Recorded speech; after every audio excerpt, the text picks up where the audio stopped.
All right, I'm going to do another mock draft here. I'm going to do a few of these just for the fun of it. I don't care if nobody watches, but I actually think some of these players could potentially be on the Packers. So I actually did a little film research and watched game film, not highlights, because highlights only show you the good things.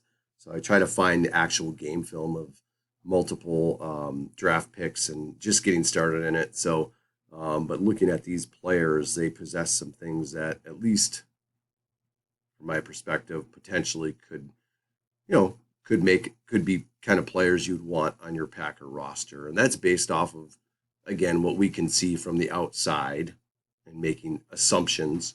Some might be correct, some might not be. That some of those assumptions, understanding what kind of locker room and what kind of culture the Packers are building, what they seem to desire on their offense and especially on that defense. And so we'll take a look at some of these players based on those film and we'll kind of get into it. So, but if you do like it, go ahead when the like button, actually, you can go ahead and tuck the like button in before you go. So go ahead and tuck the like button in. And when the like button asks you for a glass of water, go ahead and say, okay, and go grab it a glass of hot dog water and give it to it before it goes to bed. All right. All right, so again, this is not a professional level assessment. These professional football teams like the Packers, they know exactly what they're doing, and I think everybody can agree on how well they hit on all these draft picks this last year. I don't know that that's going to happen every year, but they know what they're looking for. I'm always curious as to how far do they go in and research these players as far as not just talent, because you can see that. But character, what kind of player were they in the locker room, especially if you're trying to build a championship team. You have a certain way of doing things around your building, and you want to make sure that these players are going to come in and be able to fit into that. And so I think at certain programs, you're going to get that type of attitude. So I think like Michigan kids, there's a lot of them. I can name off many of them. A team that kind of pulled together to win a national championship, but you don't necessarily have to play on a national championship team to get drafted. You could be on the worst team in college football and still have a great NFL career. So, I look at this first pickup here at 25. The more I think about it, I think my next draft, I'm going to actually accept a trade out of number 25. Because I don't know if the Packers feel like any of these safeties are worth taking at 25. And I don't know if there's somebody else. I got to do more research and digging, but there's somebody else they feel is worth taking at 25, or they drop or use that pick some way, shape, or form in a trade, and gather more picks for later, or they they trade that pick, and maybe they get themselves a veteran safety to kind of fill that role if they don't feel like maybe these players that are available at that position are ready to come in and take that spot. But I guess this last year they put young kids out on the field, and they just kind of learned along the way. But maybe they've got that. They kind of see how close they are to getting them all the way to the Super Bowl. So this particular draft, this is probably one of my favorites. I think overall there's a lot of potential players that could be drafted by the Packers here. So I got note of it here on a Google Doc. This was tough. I was high on Cam Kinchins and did a little bit more research. And this particular pick I ended up taking, again, didn't trade anybody out, didn't trade any of the draft picks, just took the ones they already had. Probably isn't likely. But anyways, I took this Cooper DeJean, and mainly because just how aggressive he was and how he played with a sense of urgency. Plays really well downhill, can play at the line of scrimmage. A little concerned with his speed. Not sure how he would match up in man-to-man coverage. But as a safety, that's maybe playing man under and too deep. Be able to play downhill in the NFL might be something he could do. Pretty versatile as well. And I think just the type of player that they're looking for on defense, that aggressive, not shy type player. That's he really stood out. Byron Murphy, again, I have him as a D tackle. Again, explosive, high motor type guy. Just kind of going off of the type of defense that the Packers want to try to play. Or I had maybe taking like a Max Melton as a DB here and then swapping that out at 91 or later in the draft and then taking a D tackle then, like a Chris Jenkins if he's still available rather than another DB. So you could flip-flop either one of those depending on who's available and who they think fits, they want to go after. Just a couple notes on Max Melton. Again, another aggressive corner, aggressive defensive back. Pretty good speed.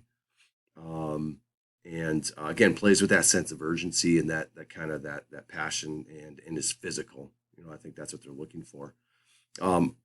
Tackle at 58. Maybe this is a little early for the Packers to take a tackle or a lineman. Like I said, they hit pretty well on later picks in the offensive line category, especially if tackle is a deep grouping, that they don't seem to rush to take those guys too early. But very tall, long, very, very strong, or very large human being is Patrick Paul. And this was tough. I got to do a little bit more digging on linemen, but just taking some sort of offensive lineman at that point in hopes that maybe at a higher pick, this guy's I think this draft class for tackles is pretty good. So maybe trying to grab one of those higher end tackles right away. Running back, this is a crapshoot. I have no idea. I don't know what they're going to do. Are they going to take a running back to replace A.J. Dillon if they don't re-sign him? And then I could maybe even see them taking Braylon Allen. I got Will Shipley here in hopes that, I guess I shouldn't say hopes, but if they re-sign A.J. Dillon, so they've got their bigger back, and then they have somebody else, like potential number 3, that kind of is is more like Aaron Jones, if Aaron Jones needs or is injured, because I think it's a lot more impactful on the offense when Aaron Jones is hurt or that type of running back, rather than if A.J. Dillon's hurt. So I think A.J. Dillon's a much better running back when Aaron Jones is playing at the same time because they complement each other well. So I'm not sure. I guess we'll have to see what they do in free agency and where that ends up going. They have a Will Shipley who's kind of a combination, but maybe more like Aaron Jones, full faster, can catch the ball in the backfield, and can kind of take on that role and have that hopefully kind of impact on the offense. Again, here we go with Kalen King. The only reason I picked Kalen King, I know he's small. His speed in the combine, I watched his 40-yard dash. Maybe not the greatest, but man, this kid is aggressive. Plays violent, angry almost. Even though despite his size, didn't see him back down against bigger receivers, like against Ohio State, any of those larger receivers, he doesn't bat an eye. I'm not sure how that'll translate over in the NFL, but again, he does possess that aggression and that physicality, even for a smaller corner. And again, that's what the Packers are looking for. And speaking of aggression and just that type of mentality, Christian Mahogany from Boston College, probably the nastiest, maybe one of the most aggressive or dominating, or at least physical type lineman in the draft is this guy from Boston College again. It's a crapshoot with the Packers and drafting linemen. Maybe this is even too early for two offensive linemen in this draft for them, but I just liked how physical he was, and maybe they get him later in the draft. There's somebody like him, but yeah, Christian Mahogany was super, super physical and just a mauler on the offensive line. So maybe he needs a little bit more work as far as pass pro is concerned, but from the run game's perspective, even on lateral movement, like on drills, where he's making lateral reach, kind of a reach step, and engaging engaging defensive linemen as they kind of work down the line of scrimmage. And sometimes those offensive linemen lose ground because they're working laterally, and that defensive lineman can punch through a shoulder. He didn't lose ground. He actually gained ground on some of the linemen. So definitely powerful punch. Jalen Carlisle, safety at Missouri. This is one I'm glad I started watching film, but again, another player that played extremely physical. I don't know about his coverage skills. I think in the NFL, I think playing coverage at the Division I level and NFL level is extremely difficult with the rules, but he was super aggressive, very physical. Again, just playing with that high motor and kind of that, I keep using sense of urgency, but I think that's what you want. Regardless of the situation, these guys are always playing hard, playing fast. And then it wouldn't be a Packer draft unless they drafted a tight end. So Brevin Spanford, I have him in there. I saw AJ Barner from Michigan was also kind of in that area. Brevin Ford, 6'7", about 270, 265 pounds, just a massive human being, but athletic. If they're looking for more of a blocker, then they may draft that AJ Barner from Michigan because he was a little better blocker and had exceptional hands with only 5 drops. He played at Indiana and then played at Michigan, and I don't know they got a lot of snaps after transferring to Michigan, but played on a national championship team and has that mentality of that championship mentality. Another guy that I was really excited about after watching film was this Evan Williams, and at 206 pick 216, a guy that I'm not sure how his coverage skills are, going in the NFL. But again, you just never know. Some of these guys are pretty good in college, and then they get to the NFL and they either flop out or they are just exceptional and their game takes off. But Evan Williams, again, the way that the Oregon used him all over the field, super aggressive. Again, Oregon's defense, if you ever watch their games, just play fast and with a sense of urgency all the time.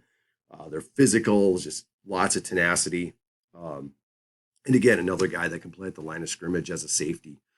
So yeah, I'd be super excited. You could see again, like an Evan Williams, this type of player getting picked up later and actually having a huge impact on the Packers or on a team. But hopefully for the Packers, if he's going to linebacker, I don't, not sure where that's at for them, but kind of trying to get another defensive player is at Omar Spates. Actually, kind of a sleeper. To be able to get him later in the draft would be amazing if they could pick up a player like this. And Omar Spates, I think, was a big sleeper pick, just a tackling machine for LSU. And I think he was a transfer guy. And I don't remember where he played prior, but I think he's coming out of LSU. He's got speed to cover. He can run. He can do everything. And so for somebody to pick him up later in the draft, I think immediately would be able to help on special teams and then kind of get his footing. And then the last one is Gabriel Murphy. Again, last pick in the draft. This is tough because you know that these picks are probably not going to stay true to the end, but using the picks that they do have.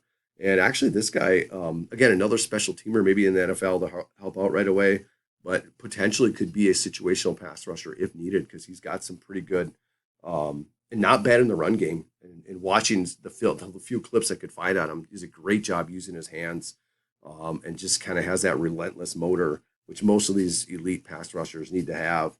But the one thing I do like is he does have some potential to actually play well in the run game. You stack your defense with all these elite pass rushers, and then you go up against a great offensive line and you just get run over, and you never really need your pass rushers because the offense is running for 200 yards on you anyways. But anyways, this is the draft. I really like this one. Again, I really like some players. I'm not sure what will happen at safety. But I really like